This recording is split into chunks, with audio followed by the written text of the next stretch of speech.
AP CM చంద్రబాబుతో deputy CM Pawan Kalyan భేటీ కాబోతున్నారు. రాష్ట్రంలోని పలు అభివృద్ధి పనులు, రాజకీయ అంశాలతో పాటు నాగబాబు మంత్రిగా ప్రమాణ స్వీకారం ముహూర్తంపై కూడా చర్చించే అవకాశం ఉంది. ఇప్పటికే నాగబాబుకు కేబినెట్ లో బెర్త్ కన్ఫర్మ్ చేసిన సీఎం చంద్రబాబు మంత్రివర్గంలోకి ఎప్పుడు తీసుకోవాలనే విషయంపై క్లారిటీ ఇచ్చే ఛాన్స్ ఉంది. ఈ సందర్భంగా నామినేటెడ్ పోస్టుల భర్తీకి సంబంధించి జనసేన జాబితాను సీఎంకు అందజేసే అవకాశం ఉంది. ఏపీ మంత్రివర్గంలోకి నటుడు నాగబాబు ఎప్పుడొస్తారనే విషయం ఆసక్తి రేపుతోంది.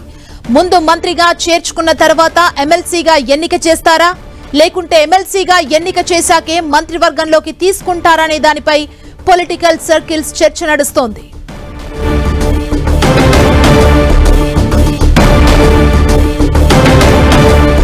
నామినేటెడ్ పోస్టుల భర్తీకి జనసేన జాబితాను సిద్ధం చేసింది. సీఎం చంద్రబాబుతో డిప్యూటీ సీఎం పవన్ కళ్యాణ్ భేటీ కాబోతున్నారు. మరింత సమాచారాన్ని మా ప్రతినిధి విజయ్ చంద్రన్ అందిస్తారు. విజయ్ చంద్రన్,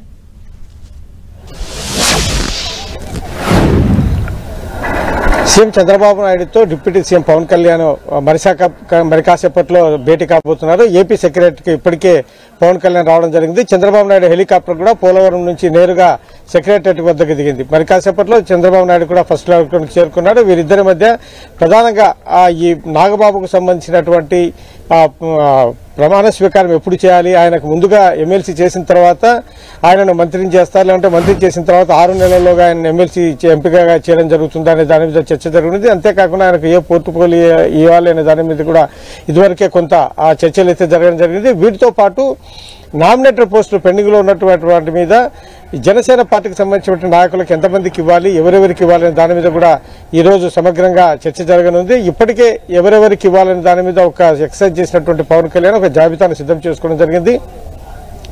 తమ పార్టీ ఎంపిక చేసినటువంటి నాయకులకు సంబంధించినటువంటి జాబితాను ఈ రోజు చంద్రబాబు నాయుడుకు పవన్ కళ్యాణ్ సమర్పించనున్నారు. దాన్ని చంద్రబాబు నాయుడు పరిశీలించిన తర్వాత ఎవరెవరికి ఇవ్వాలి, ఎన్ని ఇవ్వాలి అనే దాని మీద ఒక సమగ్రంగా చర్చించిన తర్వాత దాని మీద ఒక నిర్ణయం తీసుకోవడం జరుగుతుంది. ఈ రోజు ప్రధానంగా ఈ 2 విషయాల మీద వీరిద్దరి మధ్య భేటీ కానున్నారు.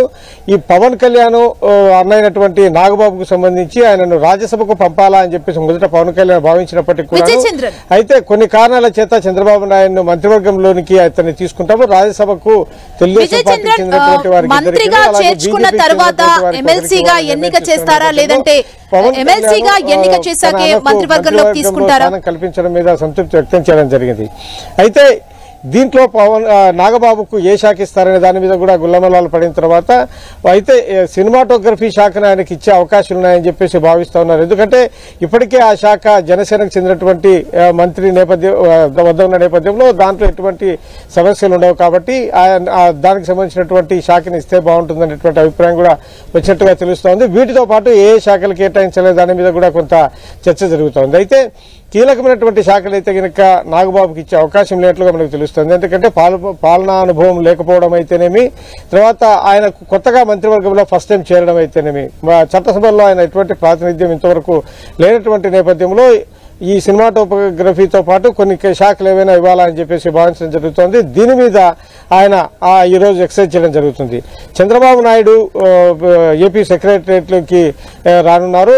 ఆయన కాన్వాయ్ ఏపీ సెక్రటరియట్ లోనికి వస్తా ఉంది. ఈ ఏపీ సెక్రటరియట్ లో ఇప్పుడు ఇదివరకే పవన్ కళ్యాణ్ రావడం జరిగింది. ఇప్పుడు ఆయన కాన్వాయ్ కూడా ఫస్ట్ బ్లాక్ లోనికి వెళ్ళడం మనం విజువల్ లో చూస్తా ఉన్నాము. మరి కాసేపట్లో ఇద్దరి మధ్య భేటీ కానుంది. పోలవరం ప్రాజెక్టు దగ్గర ఆయన తన పర్యటన ముగించుకొని మీడియాతో మాట్లాడిన తర్వాత ఇప్పుడు సెక్రటరియట్లకు వచ్చారు. ఇదివరకే పవన్ కళ్యాణ్ వచ్చిన నేపథ్యంలో ఇద్దరు కూడాను ఫస్ట్ బ్లాక్ లో ఇద్దరి మధ్య దీనికి సంబంధించినటువంటి చర్చ జరుగుతుంది. ఈ నామినేటెడ్ పోస్టుల భర్తీ అంశం అయితేనేమి, తర్వాత నాగబాబుకు సంబంధించినటువంటి ఎప్పట్లోగా ఆయనను మంత్రివర్గంలోనికి తీసుకోవాలా అనే ఈ 2 అంశాల మీద కూడాను చర్చ జరుగుతుంది. అయితే ఏ శాఖలు కేటాయించాలనే దాని మీద కూడా కొంత చర్చ జరుగుతున్నట్లు మనకు తెలుస్తోంది. థాంక్యూ విజయ్ చంద్రన్.